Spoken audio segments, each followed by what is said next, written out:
ಪತ್ರಕರ್ತರಿಗೂ ಸ್ವಾಗತವನ್ನು ಕೋರ್ತಾ ಈ ಪತ್ರಿಕಾಗೋಷ್ಠಿಯನ್ನು ಬಿಜೆಪಿ ಜಿಲ್ಲಾಧ್ಯಕ್ಷರು ಮಾಜಿ ಶಾಸಕರಾದ ನಿರೇಂದ್ರ ಕುಮಾರ್ ರವರು ಹಾಗೂ ಮಂಡಲಾಧ್ಯಕ್ಷರಾದ ಸನ್ಮಾನ್ಯ ಮಾಧವ್ ಪ್ರಸಾದ್ ರವರು ಹಾಗೂ ಬಿಜೆಪಿ ಮುಖಂಡರಾದ ಮಾಧವ್ ಶೆಟ್ಟರು, ಅಗದಿಗೊಂಡಲ್ಲಿ ಬಸವರಾಜರವರು ಹಾಗೂ ಪಟ್ಟಣದ ಪುರಸಭೆ ಮಾಜಿ ಸದಸ್ಯರಾದ ನಾಗೇಶ್ ಜಿ ಅವರು, ಪ್ರವೀಣ್, ಹನೀಫ್ ಅವರು ಹಾಗೂ ಪ್ರವೀಣ್ ಅವರ ಸಮ್ಮುಖದಲ್ಲಿ ನಡೆಯಲಿದೆ.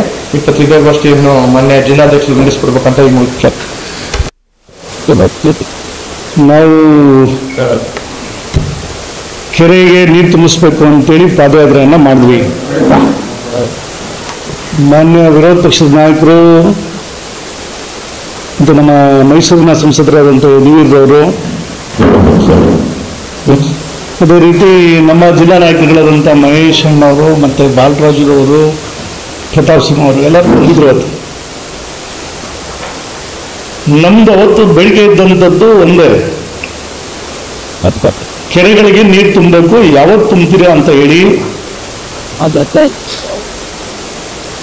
ಹಾಗಾಗಿ ಅದನ್ನ ಸರ್ಕಾರದ ಮೇಲೆ ಒತ್ತಡ ತಂದು ಅಧಿಕಾರಿಗಳು ಶೀಘ್ರವಾಗಿ ಕೆಲಸ ಮಾಡಲಿ ಅನ್ನೋ ಕಾರಣಕ್ಕೋಸ್ಕರ ಅವತ್ತು ನಾವು ಪಾದಯಾತ್ರೆಯನ್ನ ಮಾಡಿದ್ದು. ಪಾದಯಾತ್ರೆ ಬಹಳ ಯಶಸ್ವಿಯಾಗಿ ಆಯಿತು. ಅನೇಕ ರೈತರುಗಳು ಬಂದು ಅವತ್ತು ಪಾದಯಾತ್ರೆಯಲ್ಲಿ ನಮ್ಮ ಜೊತೆ ಕೈ ಜೋಡಿಸಿದ್ರು. ಟೈಮ್ ಬೌಂಡ್ ಇರ್ತದೆ, ಪ್ರಾರಂಭ ಮಾಡಬೇಕಾಗಿರೋದು ಜೂನಲ್ಲಿ, ನಿಲ್ಲಿಸಬೇಕಾಗಿರೋದು ಜನವರಿಯಲ್ಲಿ. ಆಕ್ಚುಲಿ ಡಿಸೆಂಬರ್ಲಿ ಅಂತ ಹೇಳ್ತಾರೆ, ಅದು ಜನವರಿವರೆಗೂ ಎಕ್ಸ್ಟೆಂಡ್ ಆಗುತ್ತೆ. ಈಗಾಗಲೇ ನಾವು ನವೆಂಬರಲ್ಲಿ ಇದೀವಿ. ನಾವೀಗ ನೀವು ಏನೇ ಸ್ಟಾರ್ಟ್ ಮಾಡಿದ್ರು ಅದು ಬಂದು ನಮ್ಮಲ್ಲಿ ತಲುಪೋದಕ್ಕೆ ಸಮಯ ಬೇಕಾಗುತ್ತೆ. ಹಾಗಾಗಿ ನೀವು ಆದಷ್ಟು ಬೇಗ ಸ್ಟಾರ್ಟ್ ಮಾಡಬೇಕು ಅನ್ನೋ ಥರದಲ್ಲಿ ನಾವು ಅದನ್ನ ನಮ್ಮ ಪಾದಯಾತ್ರೆ ಉದ್ದೇಶವಾಗಿತ್ತು. ಆದರೆ ಜವಾಬ್ದಾರಿ ಇರುವಂಥ ಮಾನ್ಯ ಶಾಸಕರು ಅದಾದ ಮೇಲೆ ಒಂದು 5-6 ದಿನ ಬಿಟ್ಟು ಒಂದು ಪತ್ರಿಕಾಗೋಷ್ಠಿಯನ್ನು ಮಾಡಿದ್ರು. ಪತ್ರಿಕಾಗೋಷ್ಠಿಯಲ್ಲಿ ದುರಂತ ಏನು ಅಂತಂದ್ರೆ, ನಾವು ನಿರೀಕ್ಷೆ ಮಾಡಿದ್ವಿ ಇವರು ಯಾವ ದಿನ ನಾವು ಪ್ರಾರಂಭ ಮಾಡ್ತೀವಿ, ಎಷ್ಟು ದಿನದಲ್ಲಿ ನೀರು ತುಂಬ್ತೀವಿ ಅನ್ನೋ ಥರದಲ್ಲಿ ಹೇಳ್ತಾರೆ ಅಂತ ನಾವು ಅದನ್ನು ಅಂದ್ಕೊಂಡಿದ್ವಿ. ನಾವು ಪತ್ರಿಕಾಗೋಷ್ಠಿ ಕರೆದಿದ್ದಾರೆ ಅಂತ ಗೊತ್ತಾದಾಗ ಇವರು ಕೆರೆಗಳಿಗೆ ನೀರು ತುಂಬಿಸುವಂಥ ವಿಚಾರನೇ ಪ್ರಸ್ತಾಪ ಮಾಡಿಲ್ಲ. ಅದ್ರ ಬದಲು ನಮ್ಮ ನಾಯಕರುಗಳು ಬಂದು ಅಲ್ಲಿ ಮಾತಾಡುವಂಥ ವಿಚಾರಗಳನ್ನ ಮಾತ್ರ ಅದನ್ನ ಇಟ್ಕೊಂಡು ಮಾತಾಡಿದಂಥದ್ದು. ಜವಾಬ್ದಾರಿಯುತ ಶಾಸಕರಾದಂಥವ್ರು ಮೊದಲು ತಮ್ಮ ಕರ್ತವ್ಯ ಏನೋ ವಿರೋಧ ಪಕ್ಷದವರು ನೀರಿಗಾಗಿ ಹೋರಾಟ ಮಾಡಿದ್ದಾರೆ, ಅದನ್ನ ಕೆರೆಗೆ ನೀರನ್ನ ಇಂಥ ದಿನ ಬಿಡ್ತೀವಿ, ಇಷ್ಟು ದಿನದಲ್ಲಿ ತುಂಬಿಸ್ತೀವಿ ಅನ್ನೋದನ್ನ ಹೇಳ್ಬೇಕಾಗಿತ್ತು. ಜೊತೆಗೆ ಇಷ್ಟು ದಿನ ಅವರು ವಿಳಂಬ ಮಾಡಿದ್ರಲ್ಲ, ಏನು ಅಧಿಕಾರಕ್ಕೆ ಬಂದು 2.5 ವರ್ಷ ಆಯಿತು, ಅವತ್ತಿಂದ ಇವತ್ತವರೆಗೂ ಒಂದು ಬಾರಿಗೂ ಕೆರೆಗಳಿಗೆ ನೀರು ತುಂಬಿಸಕ್ಕೆ ಆಗ್ಲಿಲ್ವಲ್ಲ ಅವ್ರ ಕೈಲಿ. ಅವರು ಕ್ಷಮೆ ಕೇಳಬೇಕಾಗಿತ್ತು ಜನಗಳಿಗೆ. ನಾನು ಇವತ್ತು ನನಗೆ ನೀರು ತುಂಬಿಸ್ಲಿಕ್ಕಾಗಲಿಲ್ಲ, ಹಾಗಾಗಿ ನನ್ನ ಕ್ಷಮಿಸಿ ಅನ್ನೋ ಥರದಲ್ಲಿ ಅವ್ರು ಕೇಳಿ ಪ್ರಾರಂಭ ಮಾಡಬೇಕಾಗಿತ್ತು. ಕ್ಷಮೆನೂ ಕೇಳಲಿಲ್ಲ ರೈತರನ್ನ. ಈ ಕಡೆ ಕೆರೆಗೆ ಯಾವತ್ತು ನೀರು ತುಂಬಿಸ್ತೀವಿ, ಯಾವತ್ತಿಂದ ಪ್ರಾರಂಭ ಮಾಡ್ತೀವಿ ಅಂತಲೂ ಹೇಳಲಿಲ್ಲ ಅವರು. ಅಂದರೆ ಬೇರೆ ಬೇರೆ ಎಲ್ಲ ರಾಜಕಾರಣ ಮಾತಾಡ್ಲಿಕ್ಕೆ ಮಾತ್ರ ಅವ್ರಿಗೆ ಟೈಮ್ ಇತ್ತು. ಇದ್ರಲ್ಲಿ ಅರ್ಥ ಆಗುವಂಥದ್ದು ಏನಪ್ಪ ಅಂತಂದ್ರೆ, ರೈತರ ಬಗ್ಗೆ ಎಷ್ಟು ಅಸಡ್ಡೆ ಇದೆ ಅವರಿಗೆ, ರೈತರ ಬಗ್ಗೆ ಎಷ್ಟು ನಿರ್ಲಕ್ಷ್ಯ ಇದೆ ಅನ್ನೋದ್ರ ಬಗ್ಗೆ ಇದರಲ್ಲಿ ಅರ್ಥ ಆಗುವಂಥದ್ದು. ರೈತರದ್ದು ಬೇಕಾಗೇ ಇಲ್ಲ ಅವ್ರಿಗೆ, ಕೆರೆ ನೀರು ತುಂಬಿಸುವಂಥ ವಿಚಾರ ಅವ್ರಿಗೆ ಇಂಪಾರ್ಟೆಂಟ್ ಅಲ್ವೇ ಇಲ್ಲ ಅವ್ರಿಗೆ. ಬರೀ ರಾಜಕಾರಣ ಮಾತ್ರ ಇಂಪಾರ್ಟೆಂಟ್ ಅನ್ನೋ ಥರದಲ್ಲಿ ಅವರು ನಡ್ಕೊಂಡಿರುವಂಥದ್ದು ಅವತ್ತು. ಹಾಗಾಗಿ ಅದನ್ನ ಖಂಡಿಸ್ತಾ ಇದ್ವಿ. ಮೊದಲನೇದಾಗಿ ಅದನ್ನ ಖಂಡಿಸ್ತಾ ಇದ್ವಿ. ಅವರು ಈ ಕೂಡಲೇ ಹೇಳ್ಬೇಕು, ಅವರು ಇಲ್ಲಿ ರೈತ ಸಂಘದವರು ಪ್ರತಿಭಟನೆ ಮಾಡುವಂಥ ಸ್ಥಳಕ್ಕೆ, ತಾಲೂಕು ಆಫೀಸಲ್ಲಿ ಪ್ರತಿಭಟನೆ ಮಾಡ್ತಿರುವಂಥ ಸ್ಥಳಕ್ಕೆ ಇವತ್ತು 31ನೇ ದಿನ, ಅವ್ರದ್ದು 31 ದಿನ ಆಗಿದೆ. ಅವ್ರು ಸ್ಟ್ರೈಕ್ ಮಾಡೋಕ್ಕೆ ಪ್ರಾರಂಭ ಮಾಡಿ, ಪ್ರತಿಭಟನೆ ಪ್ರಾರಂಭ ಮಾಡಿ 31 ದಿನ ಆಯ್ತೀಗ. ಅಲ್ಲಿಗೆ ಬಂದಂಥ ಸನ್ನಿವೇಶದಲ್ಲಿ ಅವರು ಹೇಳಿದಂಥದ್ದನ್ನು ನಾನು ಕೇಳಿಸ್ಕೊಂಡೆ ಇಲ್ಲಿ ಒಂದು ವಿಡಿಯೋ ರೆಕಾರ್ಡಲ್ಲಿ. ನವೆಂಬರ್ 1ನೇ ವಾರದಲ್ಲಿ ಪ್ರಾರಂಭ ಮಾಡ್ತೀವಿ ಅಂತ ಹೇಳಿದ್ರು ಅವರು. ನಾವು ನವೆಂಬರ್, ಅದಕ್ಕೆ 5ನೇ ತಾರೀಕು ನಾವು ಮಾಡಿದ್ವಿ, ನವೆಂಬರ್ 5ನೇ ತಾರೀಕು. ನೀವೆಲ್ಲಿ ಮಾಡಿದ್ರಿ? ನಿಮ್ಮ ಮಾತಿಗೆ ನಿಮಗೆ ಬದ್ಧತೆ ಇಲ್ಲ. ಪಾಪ ನಿಮಗೆ ಗೊತ್ತಿಲ್ಲ ಯಾವಾಗ ಆಗುತ್ತೆ ಏನಾಗುತ್ತೆ ಅಂತ ಅದ್ರ ಬಗ್ಗೆ ನಿಮ್ಗೇನೆ ಅರಿವಿಲ್ಲ. ನೀವು ನವೆಂಬರ್ ಫಸ್ಟ್ ವೀಕಲ್ಲಿ ಸ್ಟಾರ್ಟ್ ಮಾಡ್ತೀವಿ ಅಂತೇಳಿ ಇವತ್ತವರೆಗೂ ಮಾಡಲಿಲ್ಲ. 31 ದಿನ ಆಗಿರುವಂಥ ಸ್ಟ್ರೈಕ್ ನಡೀತಿರುವಂಥ ಪ್ರತಿಭಟನೆ ನಡೀತಿರುವಂಥವ್ರಿಗೆ ಜೊತೆಗೆ ನೀವು ಅವ್ರ ಸಮಸ್ಯೆಗಳೇನು ಅಂತ ಬಂದು ಒಂದಿನ ಮಾತಾಡ್ಬಿಟ್ಟು ಹೊರಟೋಗ್ಬಿಟ್ರಿ. ಅಷ್ಟಕ್ಕೆ ಮುಗಿತಾರೆ ನಿಮ್ಮ ಜವಾಬ್ದಾರಿ. ಗುಂಡ್ಲುಪೇಟೆ ತಾಲೂಕಿನಲ್ಲಿ 31 ದಿನಗಳ ಕಾಲ ಪ್ರತಿಭಟನೆ ಮಾಡ್ತಿದ್ರಲ್ಲ ರೈತರು, ಅಟ್ಲೀಸ್ಟ್ ಅದನ್ನು ಅಂತ್ಯಗೊಳಿಸ್ಲಿಕ್ಕೆ ಏನು ಮಾಡಬೇಕು ಅನ್ನೋದ್ರ ಬಗ್ಗೆನಾದ್ರೂ ನೀವು ಅವ್ರಿಗೊಂದು ಸಮಾಧಾನ ಹೇಳ್ಬೋದಾಗಿತ್ತು. ಅದನ್ನೂ ಮಾಡಲಿಲ್ಲ. ನಮ್ಗೆ ಹೇಳ್ಕೊಡ್ಬೇಕಾದ ಅವಶ್ಯಕತೆ ಇಲ್ಲ ಅನ್ನೋದ್ರಲ್ಲಿ ಹೇಳ್ತಿರೋದು. ನಾವೇನು ಹೇಳ್ಕೊಡ್ತಿಲ್ಲ ಅವ್ರಿಗೆ. ನಾನು ರೈತ ಸಂಘದ ರೈತರ ಪರವಾಗಿ ಹೋರಾಟ ಮಾಡ್ತಿರೋದು ವಿಚಾರವಾಗಿ ನಾನು ಮಾತಾಡ್ತಿರುವಂಥದ್ದು. ಇದು ನಿಮಗೆ ಆ ಬಗ್ಗೆ ಕಾಳಜಿನೇ ಇಲ್ಲ ನಿಮ್ಗಳಿಗೆ. ಇದು ಗುಂಡ್ಲುಪೇಟೆ ತಾಲೂಕಿನ ಮಾನ ಮರ್ಯಾದೆ ಹೋಗ್ತಿರುವಂಥ ಪ್ರಶ್ನೆ ಇದು. 31 ದಿನದ ಕಾಲ ಇಲ್ಲಿ ಸ್ಟ್ರೈಕ್ ನಡೀತಿದೆ, ಪ್ರತಿಭಟನೆ ನಡೀತಿದೆ ಅಂತಂದ್ರೆ ಬೇರೆ ಕಡೆ ನೋಡೋದು ಅವ್ರಿಗೆ ಏನು ಅನ್ಸ್ಬೇಕು? ಇಲ್ಲಿರೋ ಸಮಸ್ಯೆನ ಬಗೆಹರಿಸಕ್ಕಾಗಿರುವಂಥ MLA ಒಬ್ಬ ಇಲ್ಲಿ ಇದನ್ನ ಅನ್ನೋ ಥರದಲ್ಲಿ ಅನಿಸ್ತಿರ್ತದೆ ಅಲ್ಲಿ. ಅದಾದ್ರೂ ಅದಕ್ಕೋಸ್ಕರನಾದ್ರೂ ನೀವು ಬಂದು ಇಲ್ಲಿ ಅದನ್ನ ಬಗೆಹರಿಸುವಂಥದ್ದು ಮಾಡಬೇಕಾಗಿತ್ತು. ಈಗ ನ್ಯಾಯಯುತವಾದಂಥ ಡಿಮ್ಯಾಂಡ್ಗಳು ಅವ್ರದ್ದು. ಕೆರೆಗಳಿಗೆ ನೀರು ತುಂಬಿಸೋದಕ್ಕೆ ನೀವು ನವೆಂಬರ್ಗೆ ತುಂಬಿಸ್ತೀವಿ ಅಂತಂದ್ರೆ ಆಯ್ತು, ನವೆಂಬರ್ವರೆಗೆ ಇರ್ತೀವಿ ಅಂತಂದ್ರು. ಎಲ್ಲಿ ಬಿಡಿಸಿದ್ರಿ ನೀವು? ಗೊತ್ತಾಗ್ತದೆಯಲ್ಲ ನಿಮ್ಮ ಫೇವರ್ಸ್ ಏನು ಅಂತ ಗೊತ್ತಾಗಿದೆಯಲ್ಲ. ಈಗ ನೀವು ನಿರಂಜನ್ ಕುಮಾರ್ಗೆ ಅಧಿಕಾರ ಕೊಟ್ಟಿದ್ದು ಅದ್ರ ಬಗ್ಗೆ ನಾನು ಹೋದ್ಸರಿ ಹಿಂದೆ ಇದ್ದಂಥ ಸನ್ನಿವೇಶದಲ್ಲಿ ಕೆರೆಗಳಿಗೆ ನೀರು ತುಂಬಿಸ್ಬೇಕಾದ್ರೆ ಪೈಪ್ಲೈನ್ನ ಕ್ಯಾನ್ಸಲ್ ಮಾಡಿಸ್ಬಿಟ್ರು. ಜನರಿಗೆ ಆಡಳಿತ ಕೊಟ್ರೆ ಹೀಗೆ ಆಗೋದು ಅನ್ನೋ ಥರದಲ್ಲಿ ಮಾತಾಡಿದ್ರಿ. ಅದನ್ನ ಪೆದ್ದ ಅಂತ ಪದ ಬಳಕೆ ಮಾಡಿದ್ರಿ. ಬಹಳ ಜಾಣ ಪಾಪ ನಮ್ಮ ಶಾಸಕರು, ಬಹಳ ಜಾಣರು, ಭಾರಿ ಬುದ್ಧಿವಂತರು. ನಮ್ಮ ಗುಂಡ್ಲುಪೇಟೆ ಕ್ಷೇತ್ರದಲ್ಲಿ ಕೆರೆಗಳಿಗೆ ನೀರು ತುಂಬಕ್ಕಿಂತ ಮುಂಚೆ ಪರಿಸ್ಥಿತಿ ಹೆಂಗಿತ್ತು? ಅಂತರ್ಜಲ ಎಷ್ಟು ಮಟ್ಟಿಗಿತ್ತು ನಿಮ್ಗೇನಾದ್ರು ಗೊತ್ತಾ? ಹೋಗ್ಲಿ, 1000 ಅಡಿ ಹೊಡೆದ್ರು ನೀರು ಸಿಗ್ತಾ ಇಲ್ಲ. ಬೋರ್ವೆಲ್ಗಳನ್ನ 1000 ಅಡಿ ಹೊಡೆದ್ರು ನೀರು ಸಿಗ್ತಿರುವಂಥ ಪರಿಸ್ಥಿತಿ ಇತ್ತು. ಇಡೀ ತಾಲೂಕು ವ್ಯವಸಾಯ ಮಾಡ್ಲಿಕ್ಕೆ ಆಗದಿರೋಂಥ ಆ ಮಟ್ಟಕ್ಕೆ ಆಗ್ಬಿಟ್ಟಿತ್ತು. ರೈತ ಅದನ್ನ ಕಷ್ಟ ಹೇಳಲಿಕ್ಕೆ ಆಗದಿರೋ ಮಟ್ಟಕ್ಕೆ ಆಗ್ಬಿಟ್ಟಿತ್ತು. ಕೆರೆಗಳಿಗೆ ನೀರು ತುಂಬಕ್ಕೆ ಪ್ರಾರಂಭ ಆದ್ಮೇಲೆ ಅದು ಗ್ರಾವಿಟಿ ಮುಖಾಂತರ ಹರ್ಕೊಂಡು ಬಂದ್ಮೇಲೆ ಅಂತರ್ಜಲ ಅದು ಕ್ರಮೇಣವಾಗಿ ಮೇಲ್ಗಡೆ ಬಂತು. ನಮ್ಮ ಜಾಣರು ಇದಾರಲ್ಲ, ಜಾಣರು ಕೇಳ್ತಾರಲ್ಲ, ಪೈಪ್ ಲೈನ್ ಹಾಕ್ಬಿಟ್ಟಿದ್ರೆ ಬೇಗ ತುಂಬಿಡ್ತಿತ್ತು ಅಂತ. ಪರ್ಪಸ್ ಸರ್ವ್ ಆಗುವಂಥದ್ದು ಇಂಪಾರ್ಟೆಂಟ್. ಅಲ್ಲಿ ಉದ್ದೇಶ ಸಫಲ ಆಗಬೇಕು. ಸಫಲ ಆಗದಿದ್ರೆ ಪ್ರಯೋಜನ ಏನು ಬಂತು? ಅಲ್ಲಿ ಹೆಸರಿಗೆ ಮಾತ್ರ ನಿಮ್ಗೆ ಬೇಕಾಗಿರೋದು, ಬರೀ ತೋರ್ಕೆಗೆ ಮಾತ್ರ ಬೇಕಾಗಿರುವಂಥದ್ದ? ನಿಮ್ಮ ಜಾಣತನ ಇದಲ್ಲೇ ಅರ್ಥ ಆಗುವಂಥದ್ದು. ನಾನು ಭಾಳ ಕೇಳಿದಿರಿ, ನಿಮ್ಮ ಜಾಣತನದ ಬಗ್ಗೆ ಭಾಳ ತಿಳ್ಕೊಂಡಿದ್ದೀರಿ. ನೀವು ಎಲ್ಲಿ ಬಂದ್ರು ಬಾರಿ ಜನರು ಬಂದ್ರು ಅಂತ ಮಾತಾಡ್ತಾರಂತ. ಜಾಣ ಬಂದ್ರಪ್ಪ, ನಮ್ಮ ಜಾಣರು ಬಂದ್ಬಿಟ್ರು ಇಲ್ಲಿ ಅನ್ನೋ ಥರದಲ್ಲಿ ಮಾತಾಡುವಂಥದ್ದನ್ನು ನಾನು ಭಾಳ ಕಡೆ ಕೇಳಿದಿರಿ. ನಿಮ್ಮ ಜಾಣತನ ನಮಗೂ ಗೊತ್ತಿದೆ. ನೀವು ಬೇರೆಯವ್ರನ್ನ ಪೆದ್ರು ಅನ್ನೋದಕ್ಕಿಂತ ಮುಂಚೆ ನಿಮ್ಮ ಜಾಣತನ ಅರ್ಥ ಮಾಡ್ಕೋಬೇಕಲ್ಲ, ಸ್ವಲ್ಪ ಅದು ಗೊತ್ತಿರ್ಬೇಕಲ್ಲ ನಿಮಗೆ.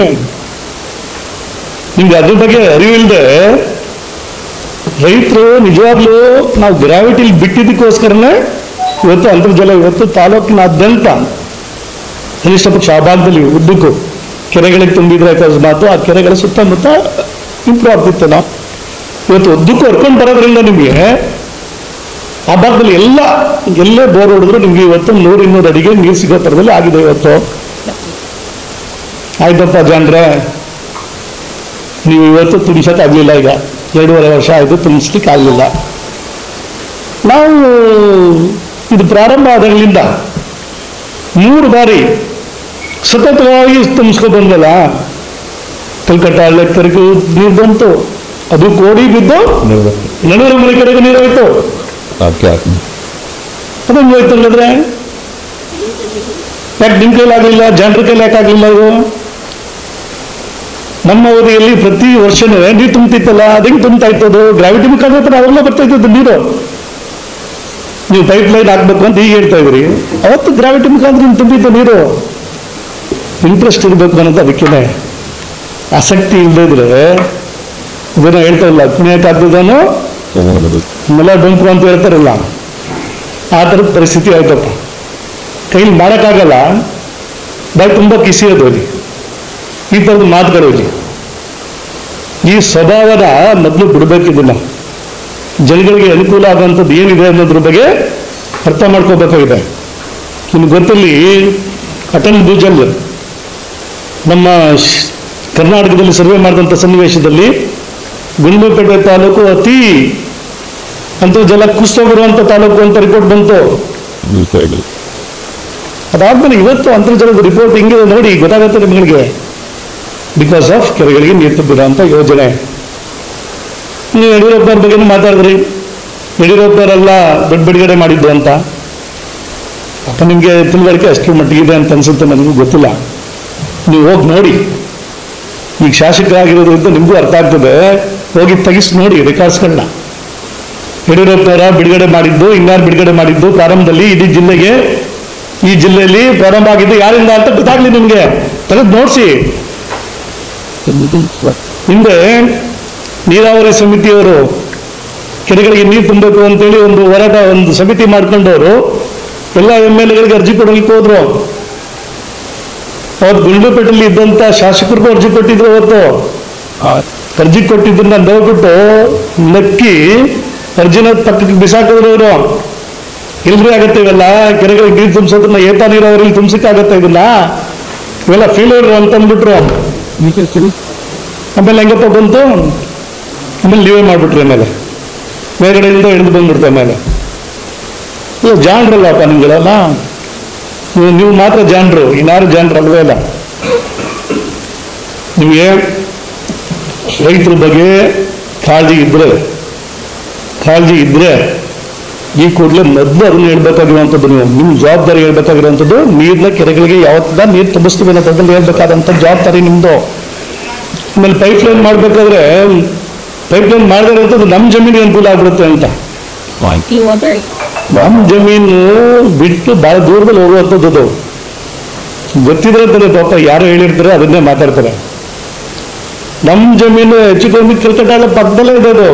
ಕಲ್ಕಟ್ಟಾಳಿಗೆ ನೀರು ಬಂದರೆ ಆಟೋಮೆಟಿಕ್ ಆಗಿ ನಮ್ಗೆ ಅಂತರ್ಜಲ ಜಾಸ್ತಿ ಆಗುತ್ತೆ. ನಮ್ಮ ಜಮೀನು ಅಂತಲ್ಲ, ಅಲ್ಲಿ ಸಿಗುವಂಥ ಸುತ್ತಮುತ್ತ ಜಮೀನುಗಳಿಗಾಗುತ್ತೆ. ಆದರೆ ಹಿಂದೆ ಆಯ್ತಪ್ಪ, ಕಾಂಗ್ರೆಸ್ ಸರ್ಕಾರ ಇದ್ದಾಗ ಹಿಂದೆ ಆ ಕಡೆ ಬೇಗೂರು ಭಾಗದಲ್ಲಿ ನೀರು ಬರುವಂಥ ನೀರು ಕೆರೆಗಳಿಗೆ ನೀರು ತುಂಬಿಸುವಂಥ ಯೋಜನೆ ಮಾಡಿದ್ರಲ್ಲ ನೀವು. ಯಾವ ಥರ ಬಂತದು? ಕಮ್ರಳ್ಳಿ ಕೆರೆಗೆ ನೀರು ಬಂದು, ಕಮ್ರಳ್ಳಿ ಕೆರೆಯಿಂದ ನೀರು ಪುನಃ ಮೇಲ್ಗಡೆ ಲಿಫ್ಟ್ ಆಗ್ಬೇಕಂತೆ. ರಾಘೋಪುರ ಕೆರೆಗೆ, ಮಳವಳ್ಳಿ ಕೆರೆಗೆ, ಈ ಕಡೆ ಬರ್ಬೇಕಂತೆ. ಈ ಸೈಂಟಿಫಿಕ್ ಆಗಿರುವಂಥದ್ದ. ಕೆರೆಗೆ ನೀವು ಮೇಲ್ಗಡೆಯಿಂದ ನೀರು ತುಂಬ್ಕೊ ಬರ್ಬೇಕು. ಮೇಲ್ಗಡೆ ಒಂದು ಕೆರೆಗೆ ನೀರು ತುಂಬಿದ್ರೆ ಬರ್ಗಿಗೆ ನೀರು ಬಂದ್ರೆ ನಮ್ಮಲ್ಲಿ ಆ ಭಾಗದಲ್ಲಿ ಇರುವಂತ ಬೆಲ್ಟಿಂಗ್ ಇದೆ ಅಂತಂದ್ರೆ ಬರ್ಗಿಗೆ ನೀರು ಬಂದ್ರೆ ನಿಮ್ಗೆ ಉದ್ದಕ್ಕೂ ಎಲ್ಲಾ ಕೆರೆಗಳು ನೀರು ತುಂಬ್ಕೊ ಬರ್ತದಲ್ಲಿ. ಮುಂಟಿಪುರ, ದೇವಲಾಪುರ, ಮಂಚಳಿ ಕೆರೆ, ಹಸ್ಕುಲಿ ಕೆರೆ, ಆಮೇಲೆ ರಾಘೋಪುರದ ಕೆರೆ, ಆಮೇಲೆ ಕಮ್ರಳ್ಳಿ ಕೆರೆ, ಕಮ್ರಳ್ಳಿಯಿಂದ ಆಲಳ್ಳಿ ಕಟ್ಟೆಗೆ ಹೋಗ್ತಿರ್ಬತ್ತಲ್ಲಿ. ನೀವು ಮಾಡಿದ್ದೇನೋ ಫಸ್ಟ್ ತಗೊಂಡ್ಬಿಟ್ಟು ಬೆಳ್ತವಾಡಿ ಕೆರೆ, ಕಮ್ರಳ್ಳಿ ಕೆರೆ ಬಂದು ಆಲಳ್ಳಿ ಅಣೆಕಟ್ಟೆ ಬಂತು. ನೀವು ಏನ್ ಮಾಡಿದ್ರಿ? ಬಂದು ಅವರು ಅದು ಮಾಡ್ಕೊಂಡು ಆಲಳ್ಳಿ ಅಣೆಕಟ್ಟು ತುಂಬಿಸ್ಕೊಳಕ್ಕೋಸ್ಕರ ಅವ್ರ ಸ್ವಾಯತ್ತ ವ್ಯಕ್ತಿಗೆ ಕಮ್ರಳ್ಳಿ ಕೆರೆಗೆ ತಂದು ಬಿಟ್ರಿ. ಕಮ್ರಳ್ಳಿ ಕೆರೆಯಿಂದ ಮೇಲ್ಗಡೆ ಕೊಡಿದ್ರಿ ನೀರ್ನ. ಈಗ ಕಮ್ರಳ್ಳಿ ಕೆರೆ ಬರ್ತಿದ್ದಂಗೆ ನಿಮ್ಮ ಆಲಳ್ಳಿ ಕಟ್ಟೆಗೆ ನೀರು ಬಂದ್ಬಿಡುತ್ತೆ ಅಂತ. ಸ್ವಾರ್ಥ, ಬರೀ ಸ್ವಾರ್ಥ ನಿಮ್ದು. ಯಾವತ್ತಾರು ಬೇರೆಯವ್ರ ಬಗ್ಗೆ ಯೋಚನೆ ಮಾಡಿದ್ರೆ ನೀವು ಕೂಡ ನಿಮ್ಮ ಅಧಿಕಾರದ ಉದ್ದಕ್ಕೂ ನೋಡ್ಕೊಂಡು ಬಂದ್ರೆ ನಿಮ್ಮ ಸ್ವಾರ್ಥ. ಇವತ್ತು ನೀವೇನಾದ್ರು ಬರ್ಗಿ ಕೆರೆ ಇಲ್ದಿದ್ರು ದೇವಲಾಪುರ ಕೆರೆಗೆ ನೀರು ತುಂಬಿದ್ರೆ ಆ ಕಡೆಯಿಂದ ರಾಘೋಪುರ ಕೆರೆಯಿಂದ ಬಂದು ಕಮ್ರಳ್ಳಿ ಕೆರೆಗೆ ಬಂದು ಆಮೇಲೆ ಆಲಳ್ಳಿ ಕಟ್ಟೆಗೆ ನೀರು ಬರ್ತಿತ್ತು. ಜನಗಳ ದುಡ್ಡು ನೀವು ಜಾತ್ರೆ ಮಾಡಕ್ಕೆ ಹೋಗ್ಬಿಟ್ರಿಯಪ್ಪ ನೀವು. ಈ ತರ ಸ್ವಾರ್ಥನ ನಿಮ್ ಕ್ರಷರ್ಗೂ ರೋಡ್ ಮಾಡ್ಕೊಂಡಿದ್ರಿ. ಇವತ್ತು ಕ್ರಷರ್ ರೋಡ್ ಆಗ್ತಾ ಇದೆ, ಕೋಟಿ ಗಟ್ಟಲೆ ಅನುದಾನ ಅಲ್ಲಿಗೆ. ಆಲಳ್ಳಿಗೆ ಎಲ್ಲಿಗಿರ್ಲಿ ರಸ್ತೆ ಬಿಡ್ಲಿ, ಅಲ್ಲಿ ಆಲಳ್ಳಿಯಿಂದ ಮುಂದ್ಗಡೆಗೆ ತುಂಬಾ ರಸ್ತೆ ಹಾಳಾಗ್ಬಿಟ್ಟಿತ್ತು. ನಮ್ಮ ಹೌದಿಲ್ಲ, ಅದಕ್ಕೆ ಹಾಕಿದ್ವಿ. ನಮ್ಮ ರಂಗನಾಥಪುರ ಇತಿಹಾಸದಲ್ಲಿ ನಿಮ್ಮ 25 ವರ್ಷದ ಅವಧಿಯಲ್ಲಿ ರಂಗನಾಥಪುರಕ್ಕೆ ನೀವು ರೋಡೇ ಮಾಡಲಿಲ್ಲಪ್ಪ. ನಾವು ಬಂದ್ಮೇಲೆ ರಸ್ತೆ ಮಾಡಿಸಿದ್ವಿ ಅದನ್ನ, ಆಲಳ್ಳಿ ಮುಂದಕ್ಕೆ ಹೋಗುವಂಥ ರಸ್ತೆನ. ಯಾಕೆ ಬರೀ ಆಲಳ್ಳಿವರೆಗೆ ಮಾತ್ರ ನಿಮ್ಗೆ ರಸ್ತೆ ಮಾಡೋಕ್ಕಿರೋದು, ಅಷ್ಟಕ್ಕೆ ಮಾತ್ರ ನಿಮಗೆ. ಅದರಲ್ಲೂ ಸ್ವಾರ್ಥ. ಜಾಣ್ರಲ್ಲಪ್ಪ ನೀವು, ಜಾಣ್ರಲ್ಲ ನೀವು. ಜಾಣ್ತನ ನಿಮ್ಮ ಕ್ರಷರ್ ಮಾಡ್ಕೊಳ್ಳೋಕೆ ಜಾಣ್ತನ, ಇಲ್ಲಿಗೆ ಜಾಣ್ತನ, ನೀವು ಆಲಳ್ಳಿವರೆಗೆ ನಿಮ್ಮ ಜಮೀನವ್ರಿಗೆ ಮಾಡ್ಕೊಳ್ಳೋದಕ್ಕೆ ಜಾಣ್ತನ, ಮೊದಲು ಕಮರಳ್ಳಿ ಕೆರೆಗೆ ನೀರು ಬಿಡ್ಕೊಳ್ಳೋಕೆ ಜಾಣ್ತನ. ಇದು ನಿಮ್ಮ ಸ್ವಾರ್ಥ. ಸ್ವಾರ್ಥಗಳು ಅನ್ನೋದಕ್ಕೆ ಇದಕ್ಕಿಂತ ದೊಡ್ಡದೇನಾದ್ರು ಬೇಕಾ? ಇದಕ್ಕಿಂತ ಉದಾಹರಣೆಗಳೇನೋ ಇದೆಯಾ ಅಲ್ಲಿ? ಈ ಥರದ್ದು ನಿಮ್ಮ ಧೋರಣೆ ಇರುವಂಥದ್ದು. ಆಯ್ತು, ಹತ್ತಿ ಮಾರುಕಟ್ಟೆ ಯಾರ ಅವಧಿಯಲ್ಲಿ ಹಣ ಬಿಡುಗಡೆ ಆಗಿದ್ದು? ನಾವು ಕೊನೆಗೊಂದು ಸಭೆ ಮಾಡಿದ್ವಿ ಇಲ್ಲಿ. ಅವತ್ತು ಎಲ್ಲ ಶಂಕುಸ್ಥಾಪನೆಗಳನ್ನ ಮಾಡಬೇಕು ಅಂತೇಳಿ ದೇವರದರಸು ಕ್ರೀಡಾಂಗಣದಲ್ಲಿ ಒಂದು ಫಲಾನುಭವಿಗಳ ಸಮಾವೇಶ ಮಾಡಿದಂಥ ಸನ್ನಿವೇಶದಲ್ಲಿ ಸರ್ಕಾರದಿಂದ ಕಾರ್ಯಕ್ರಮ ಅದು. ಅಲ್ಲಿ ಇದ್ರದ್ದು ಗುದ್ಲಿ ಪೂಜೆ ಆಗಿತ್ತು. ತಿಳ್ಕೊಳ್ಳಿ, ಗೊತ್ತಿಲ್ಲದ ತಿಳ್ಕೊಳ್ಳಿ. ಎಸ್ ಟಿ ಸೋಮಶೇಖರ್ ಅವರು ಅವತ್ತಿನ ಸಹಕಾರಿ ಮಂತ್ರಿಗಳು, ಜೊತೆಗೆ APMC ಮಂತ್ರಿಗಳು. ಎಸ್ ಟಿ ಸೋಮಶೇಖರ್ ಅವರು ಈಗ ಕಾಂಗ್ರೆಸ್ ಕ್ಷೇತ್ರದಲ್ಲಿ ಇದಾರಲ್ಲಪ್ಪ, ನಮ್ಮ ಮಂತ್ರಿಗಳಾಗಿದ್ರಲ್ಲ ಅವತ್ತು ಹೋಗಿ ವಿಚಾರಿಸಿ ಗೊತ್ತಾಗುತ್ತೆ.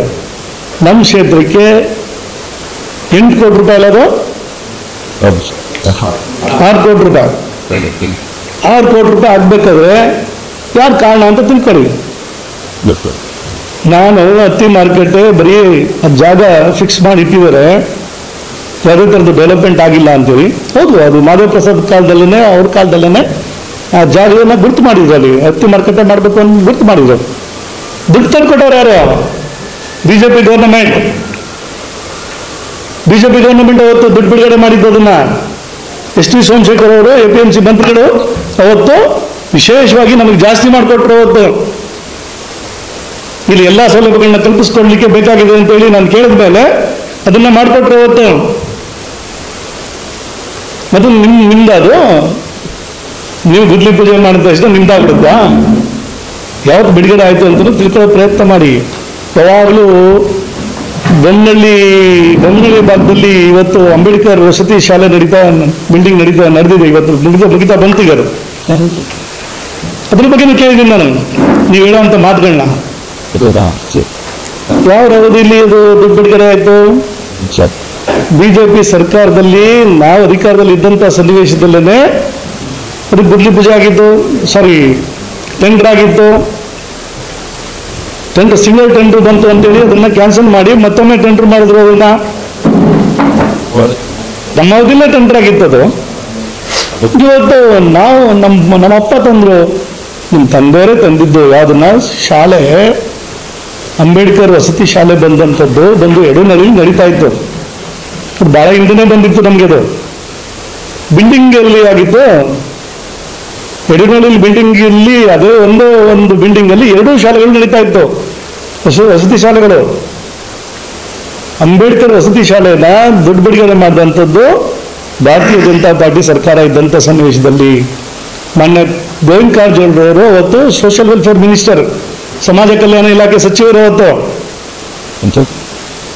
ಬರೀ 10 ಕ್ಷೇತ್ರಗಳಿಗೆ ಮಾತ್ರ ಅವತ್ತು ಅಂಬೇಡ್ಕರ್ ವಸತಿ ಶಾಲೆಗಳನ್ನ ಕೊಟ್ಟಂಥದ್ದು.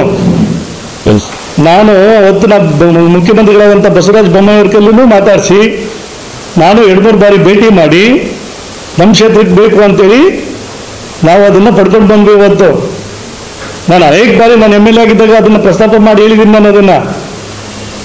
ಇವತ್ತು ಅದನ್ನು ನಂದು ಅನ್ನೋ ಥರದಲ್ಲಿ ಹೇಳ್ಕೊಳ್ಳಿ. ಯಾರು ನಮ್ದು ನಿಮ್ದು ಅನ್ನೋದಕ್ಕೆ ಏನಿದೆ ಇಲ್ಲಿ? ಸರ್ಕಾರದ್ದೇ ವಾಸ್ತವ ಬೇಕಲ್ಲ, ಹೇಳಕ್ ಸ್ವಲ್ಪ ಅಳುಕಿರ್ಬೇಕಲ್ಲ ನಿಮ್ಗಳಿಗೆ.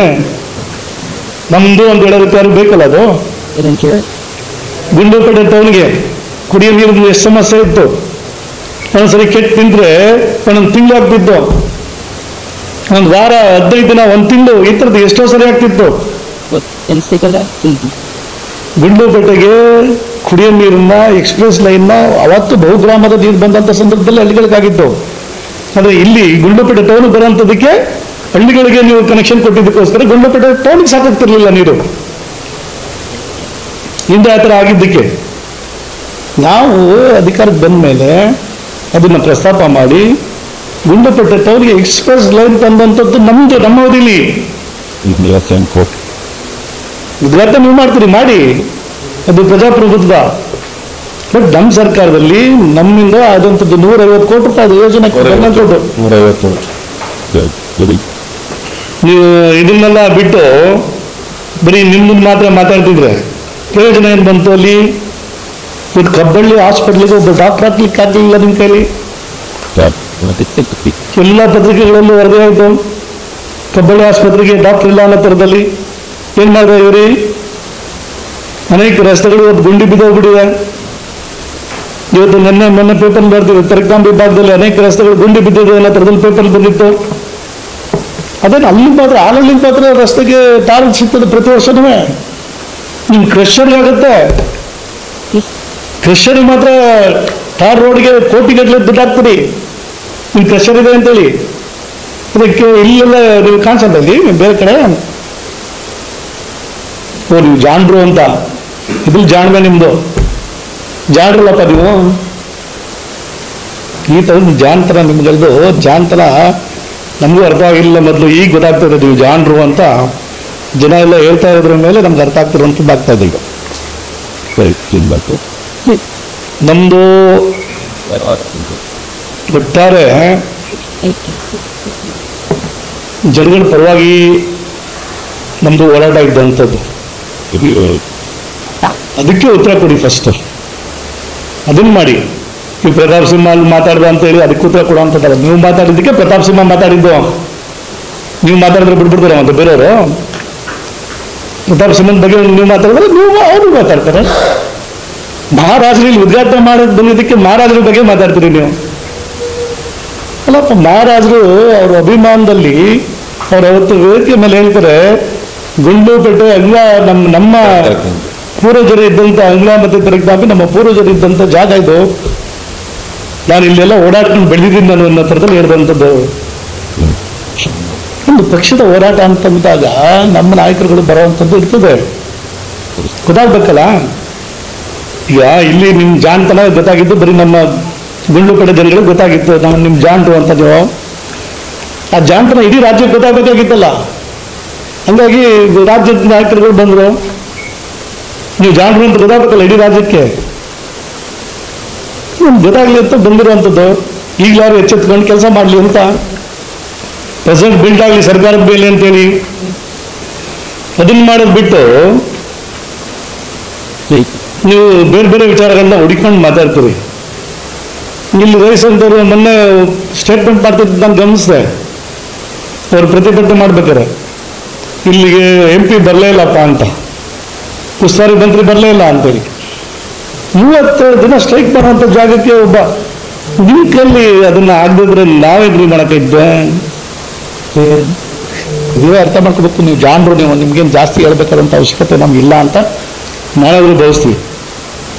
ನೀವು ಇಲ್ಲಿ ರೈತರಿಗೆ ಅಗೌರವ ಮಾಡುವಂಥದ್ದು, ರೈತರಿಗೆ ನಿಷ್ಠುರವಾಗಿ ನಡ್ಕೊಳ್ಳುವಂಥದ್ದು, ಅಲ್ಲಿ ದಲಿತರ ಮೇಲೆ ದೌರ್ಜನ್ಯ ಮಾಡುವಂಥದ್ದು.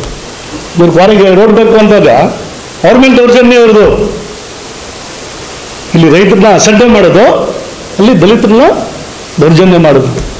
ಇದು ನಿಮ್ಮ ಆಡಳಿತದ ನೀತಿ, ಇದು ನಿಮ್ಮ ಜಾಣ್ಮೆಯ ನೀತಿ. ಹೀಗಾಗಿ ನಮ್ಮದು BJPಯ ಹೋರಾಟ ಇದ್ದಂಥದ್ದು. ನೀವೀಗೆ ಈಗಲೂ ನೀವು ನೀರು ತುಂಬಲಿಲ್ಲ ಅಂದರೆ ಅಧಿವೇಶನ ಪ್ರಾರಂಭ ಆಗುತ್ತೆ ಡಿಸೆಂಬರ್ಲಿಗ. ಅಲ್ಲಿ ವಿರೋಧ ಪಕ್ಷದ ನಾಯಕರುಗಳಿಗೆ ಇಲ್ಲಿ ವಾಸ್ತವ ಅರ್ಥ ಆಗಿದೆ. ಇಲ್ಲಿ ಬಂದಂಥ ಸಂದರ್ಭದಲ್ಲಿ ಜನ ಅವ್ರಿಗೆ ಹೇಳಿದ್ದಾರೆ ಏನು ಅಂತ. BJP ಸರ್ಕಾರ ಇದ್ದಂಥ ಸಂದರ್ಭದಲ್ಲಿ ಪ್ರತಿ ವರ್ಷ ನೀರು ತುಂಬುತ್ತಿತ್ತು ಅಂತ ಹೇಳಿದ್ದಾರೆ. ನಿಮ್ಮ ಸರ್ಕಾರದಲ್ಲಿ ಯಾಕೆ ತುಂಬ್ತಿಲ್ಲ ಅಂತೇಳಿ ಸೆಷನ್ಲಿ ಕೇಳ್ತಾರೆ. ಅಲ್ಲಿವರೆಗೆ ಬೇಗ ಬೇಗ ತುಂಬಿಸೋವಂಥದ್ದನ್ನ ನೀವು ಮಾಡಬೇಕು. ಆಮೇಲೆ ಇನ್ನೊಂದು ಗ್ರಾವಿಟಿ ಮುಖಾಂತರ ಚಾಮರಾಜನಗರದಲ್ಲಿ ಇಲ್ಲ, ನಮ್ಮ ಗುಂಡ್ಲುಪೇಟೆಯಲ್ಲಿ ಇಲ್ಲಿ ಮಾಡಿದ್ರು ಇವರು ದಡ್ರು ಅಂತ ಹೇಳಿದ್ರಲ್ಲ ನಮ್ಮನ್ನ ಜಾಣ್ರೆ, ನೀವು ಒಂದು ಸ್ವಲ್ಪ ಹೋಗಿ ನೋಡ್ಕೊ ಬರ್ರಿ ಚಾಮರಾಜನಗರನ, ಯಾವ ಕೆರೆಗೆ ನೀರು ತುಂಬ್ತಾ ಇದೆ ಅಂತೇಳಿ. ಅದು ಗ್ರಾವಿಟಿಲೇ ಹರಿತಿರೋದು ನೀರು, ಗ್ರಾವಿಟಿಲೇ ಹರಿತಿರುವಂಥದ್ದು. ಅನೇಕ ಕೆರೆಗಳಿಗೆ ಗ್ರಾವಿಟಿ ಮುಖಾಂತರ ನೀರು ತುಂಬ್ತಿರೋದು. ಈಗ ಅದು ಕೆರೆಗೆ ನೀರು ಬರ್ತಾ ಇದೆಯಲ್ಲ ತಂಬಳಿಕೆ ಎಲ್ಲಿಂದ, ಬೆಂಟವಾಡಿ ಕೆರೆಯಿಂದ, ಗ್ರಾವಿಟಿಲೇ ಬರ್ತದೆ. ಎಲ್ಲ ಕೆರೆಗಳಿಗೂ ನಿಮ್ಗೆ ಈ ನಿಜದೇವಂತರ ಕೆರೆಗೆ ಅಲ್ಲಿಂದ ಮೋಟ್ರ್ ಲಿಫ್ಟ್ ಆಗುತ್ತೆ. ಲಿಫ್ಟ್ ಆದ್ಮೇಲೆ ಅದೇ ಹರ್ಕೊಂಡು ಹೋಗೋಂಥದ್ದು, ಅದಕ್ಕಿಂತ ಹಿಂದೆ ಬರೋಂಥದ್ದು ಎಲ್ಲ ಹರ್ಕೊಂಡು ಬರೋಂಥದ್ದೇ. ಹೀಗಾಗಿ ನಿಮ್ಮ ಜಾಣತನ ಅದು ಸ್ವಲ್ಪ ಹೋಗಿ ತೋರಿಸಿ ಅನ್ನೋ ಥರದಲ್ಲಿ ಹೇಳ್ದ. ನಮ್ದು ನಿಮ್ಮ ಉತ್ತರವನ್ನ ನಿರೀಕ್ಷೆ ಮಾಡ್ತಿರ್ತೀವಿ, ಯಾವತ್ತು ನೀರು ತಂತಿದೆ ಅನ್ನೋದನ್ನ ನಿರೀಕ್ಷೆ ಮಾಡ್ತೀವಿ ಅಂತೇಳಿ ನಮ್ಮ ಮಾಡ್ತೀವಿ. ಪತ್ರಿಕಾಗೋಷ್ಠಿಲಿ ಮೋಟ್ರ್ ರಿಪೇರಿ ಮಾಡ್ಲಿಕ್ಕೆ ದುಡ್ಡನ್ನ ನಮ್ ಕೊಟ್ಬಿಡ್ಲಿ ಅಂತಂದ್ರೆ ಇವ್ರ ಅಧಿಕಾರದಲ್ಲಿ ಇರುವಂತದ್ದು ಅವಶ್ಯಕತೆ ಇಲ್ಲಪ್ಪ. ನೀವು ಅಧಿಕಾರ ಅದಕ್ಕೆ ಬೇಕು, ರಾಜೀನಾಮೆ ಕೊಟ್ಬಿಟ್ಟು ಹೋಗಿ ಮಂತಂಗಾರೆ. ನಿಮ್ಗೆ ಅರಿಲ್ಲದೆ ಇದ್ರೆ, ಆ ತಾಕತ್ತಿಲ್ಲದೆ ಇದ್ರೆ, ಸರ್ಕಾರದಿಂದ ದುಡ್ಡು ತಂದು ಇಲ್ಲಿ ಕೆಲಸ ಮಾಡಿಸೋ ತಾಕತ್ತಿಲ್ಲದ ಮೇಲೆ ನಾವು ಅನೇಕ ಬಾರಿ KEBಗೆ ದುಡ್ಡು ಕಟ್ಟಿಲ್ಲದಂಥ ಸನ್ನಿವೇಶದಲ್ಲಿ ನಾವು ಅಲ್ಲಿ ಹೋಗಿ ಮಂತ್ರಿಗಳ ಹತ್ರ ಮಾತಾಡಿ, ಮುಖ್ಯಮಂತ್ರಿಗಳ ಹತ್ರ ಮಾತಾಡಿ ದುಡ್ಡು ಬಿಡುಗಡೆ ಮಾಡಿಸ್ತಿದ್ವಿ. ಕೋಟಿಗಟ್ಟಲೆ 2-3 ಸರಿ 2 ಕೋಟಿ 3 ಕೋಟಿ ಹಂಗೆಲ್ಲ ಬಿಡುಗಡೆ ಮಾಡಿಸಿದ್ವಿ ನಾವು ಇದೇ ನೀರಾವರಿ ವಿಚಾರಕ್ಕೆ. ನಿಮ್ ಕೈಲಿ ಆಗಲ್ವಾ? ಬಿಟ್ಟೋಗಿ ಮತ್ತೆ. ನಿಮ್ ಕೈಲಿ ಏನೇನೋ ಆಗಲ್ಲ ಅಂತ ನಮಗೂ ಗೊತ್ತು, ಇರ್ಲಿ, ಇದು ಆಗಲ್ಲ ಅಂತ ಗೊತ್ತಾಯ್ತಲ್ಲ ಈಗ. ಸೆಕ್ಷನ್ ಜೊತೆಗೂ ನೀವು ಒಂದು ವರ್ಷ ಅಲ್ಲಿ ಇದ್ದ ನೀವು ನೀರಾವರಿ ಸೌಕರ್ಯಕ್ಕೆ ಒಳಪಂದು ಮಾಡ್ತಿದ್ದೆ, ಒಂದು ಆಗಿಲ್ಲ ಅಂತ ಅವೈಜ್ಞಾನಿಕವಾದಂತ ಒಪ್ಪಂದ ಮಾಡ್ಕೊಂಡಿದ್ದೆ. ಹಂಗೆ ಕ್ಯಾಬಿನೆಟ್ ಒಂದು ನಾನು ಹಿಂದೆನೂ ಹೇಳಿದ್ದೀನಿ, ಜಿಲ್ಲಾಧಿಕಾರಿಗಳದ್ದು ಸಭೆ ಇರ್ತದೆ, ಜಿಲ್ಲಾಧಿಕಾರಿ ಮಟ್ಟದಲ್ಲಿ ಸಭೆ ಇರ್ತದೆ, ಅಲ್ಲಿ ಪ್ರಸ್ತಾಪ ಆಗುವಂತ ಮಾತುಗಳು. ನಂದು ಡಿಮ್ಯಾಂಡ್ ಏನಿತ್ತು, ನೀವು ಮೊದಲನೇ ಹಂತದಿಂದ ಪ್ರಾರಂಭ ಮಾಡುವಂಥದ್ದು. ಇದು 4ನೇ ಹಂತ ನಮ್ದು ಅಲ್ವಾ? ನಮ್ದು 4ನೇ ಹಂತ.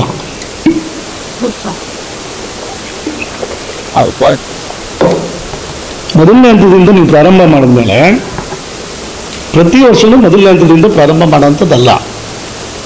ನೀವು 3 ಹಂತಕ್ಕೆ ಮುಗ್ದಿರ್ತದೆ ಅಂದ್ರೆ ನೀವು ನೆಕ್ಸ್ಟ್ ಇಯರಿಂದ 4ನೇ ಹಂತದಿಂದ ಪ್ರಾರಂಭ ಮಾಡಬೇಕು ಅಂತೇಳಿ ನಾನು ಅವತ್ತು ನಮ್ಮ ಆ ಸಭೆಯಲ್ಲಿ ಮಾತಾಡಿದ್ದು.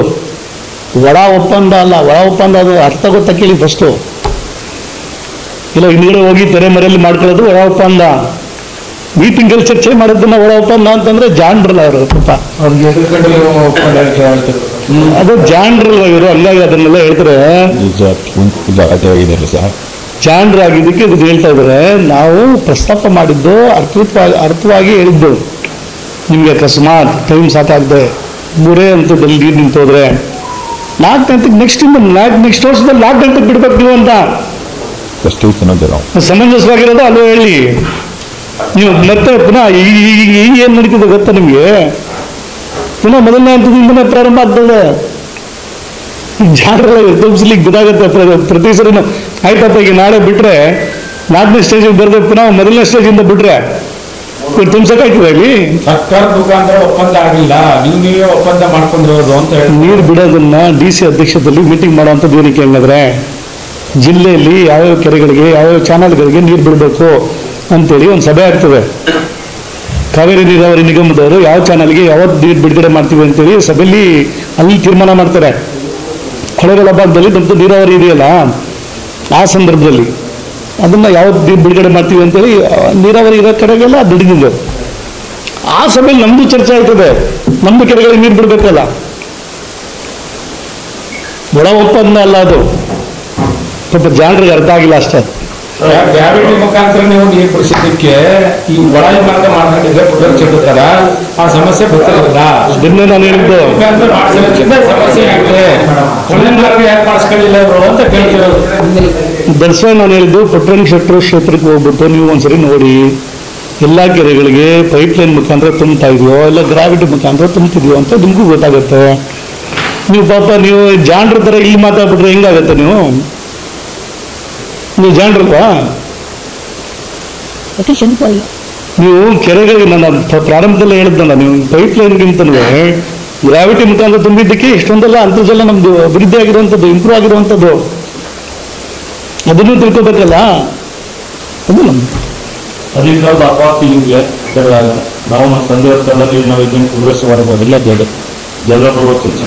ಇಲ್ಲ ನಮ್ಗೆ ಗೊತ್ತು ಬಿಡಿ, ನಿಮ್ಮ ಕೈಲಿ ಕುದುರೆ ಸವಾರಿ ಮಾಡ್ಲಿಕ್ಕೆ ಆಗಲ್ಲ ಅಂತ ನಮಗೂ ಗೊತ್ತು. ಅದನ್ನ ಹೇಳ್ತೀನಿ ಪಾಪ ನೀವು.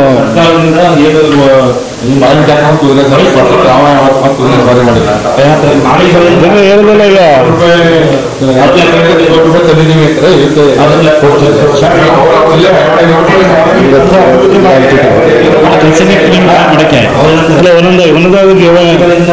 ಅವಶ್ಯಕತೆ ಈ ಕ್ಲಾಸ್ ಸರ್. ನಾವು ಖಂಡಿತ ಇವ್ರಿಗೆ ಪಾಠ ಮಾಡಲ್ಲ. ಇವರೇ ಹೇಳ್ತಾರಲ್ಲ, ಇವರು ನಮ್ಮಪ್ಪ ನಮ್ಮಮ್ಮ ಇಬ್ಬರು MLA ಆಗಿದ್ವಿ ಅಂತ ಹೇಳ್ತಾರೆ, ಹಿಂಗಾಗಿ ನಮಗೆಲ್ಲ ಗೊತ್ತಿದೆ ಅಂತ ಇದೆಲ್ಲ ಮಾಡಲಿ. ನಾವೇನು ಪಾಠ ಮಾಡೋಕ್ಕೆ ಅವಶ್ಯಕತೆ ಇಲ್ಲ. ಆದರೆ ನಮ್ಮ ಜನಗಳ ಪರವಾಗಿ ನಾವು ಕೇಳಲೇಬೇಕಲ್ಲ ಅಲ್ವಾ? ಕ್ಷೇತ್ರದ ಜವಾಬ್ದಾರಿ ನಾವು ವಿರೋಧ ಪಕ್ಷದವರಾಗಿ ನಮ್ಮದು ಜವಾಬ್ದಾರಿ ಇದೆಯಲ್ಲ. ಈ 32 ದಿನದಿಂದ ಸ್ಟ್ರೈಕ್ ಮಾಡ್ತಾರಪ್ಪ, ಏನು ಮಾಡ್ತಾರೆ ಇವರು? ನಾವು ಪಾಠ ಹೇಳೋದು ಬೇಡ, ಪಾಠ ಮಾಡಿದ್ರೆ ಪ್ರಶ್ನೆ ಕೇಳ್ಬೋದು. ನಾವು ಪಾಠ ಮಾಡೋದು ಬೇಡ, ಅವ್ರಿಗೆ ಅರ್ಥ ಆಗಬೇಕಾಗಿತ್ತಲ್ಲ. ಅವ್ರು ಎಲ್ಲ ಸರಿ ಮಾಡ್ಬಿಟ್ಟಿದ್ರೆ ನಾವೇ ಕೇಳ್ತೀವಿ? ಕೇಳಲೇಬೇಕಲ್ಲ. ಇವಾಗ ನೀರು ತುಂಬ್ತಿಲ್ಲ, ಹಂಗಾಗಿ ಕೇಳಲೇಬೇಕಲ್ಲ. ಪಾಠ ಹೆಂಗೆ ಮಾಡ್ತಿದ್ವಿ ನಾವು? ಪಾಠ ಮಾಡ್ತಿರೋದಲ್ಲ, ಕೇಳ್ತಿರೋದು ನಮ್ಮ ಕ್ಷೇತ್ರದ ಸಮಸ್ಯೆ ಬಗ್ಗೆ ಕೇಳ್ತಿರುವಂಥದ್ದು. ಸರ್, ಈಗ ನಮ್ಮ ಅಭಿವೃದ್ಧಿ ಕೆಲಸ ನೋಡ್ಬೇಕು ಅಂತ ಅವ್ರು ಹೋಗಿ ಒಂದ್ಸರಿ ದಕ್ಷಿಣ ಇತ್ತು. ಈಗ ಆಮೇಲೆ ನೋಡಿ ಮೈಸೂರು ಸಂಸದರು ಬಂದಿದ್ದು ಸರ್ಕಾರಿ ಕಾರ್ಡ್ ಬಂದಿದ್ರು.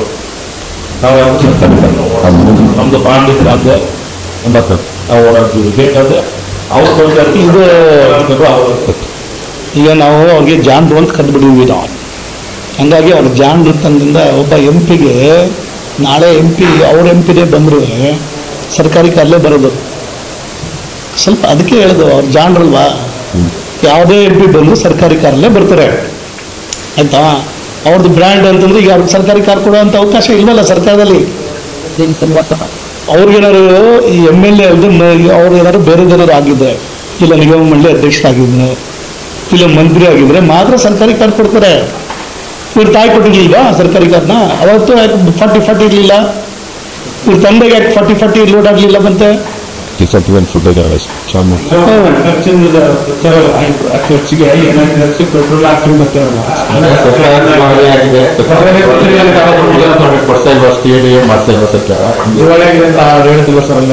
ಅಂದ್ರೆ ಅವ್ರ ಪ್ರಕಾರ ಅದು ಆಗ್ಬಿಡ್ಬೇಕಾಯ್ತು ಅಂತ, ಅಷ್ಟು ದಿವಾಳಿ ಆಗ್ಬಿಡ್ಬೇಕಾಯ್ತು ಅಂತ, ಏನು ಇಲ್ಲದಾಯ್ತು ಆಗ್ಬಿಡ್ಬೇಕಾಯ್ತು.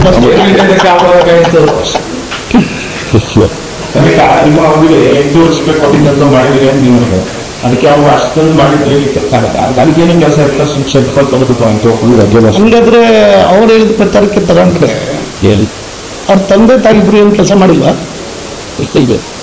ನಂಗೇನು ಕೆಲಸ ಇರಲಿಲ್ವ?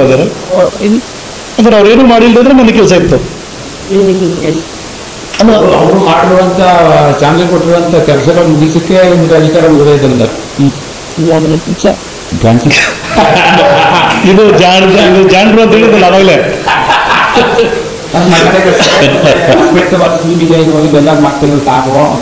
ಅಂಬೇಡ್ಕರ್ ಅದನ್ನ ಹೇಳಿದ್ನಲ್ಲ, ಅಂಬೇಡ್ಕರ್ದು ವಸತಿ ಶಾಲೆ ಬಗ್ಗೆ ಇವತ್ತು ಅವರೆಲ್ಲರೂ ಚಾಲೆಂಜ್ ಮಾಡಿದ್ರೆ ದಾಖಲಾತಿನ ತಂದು ಕೊಡ್ತೀನಿ ನಾನು.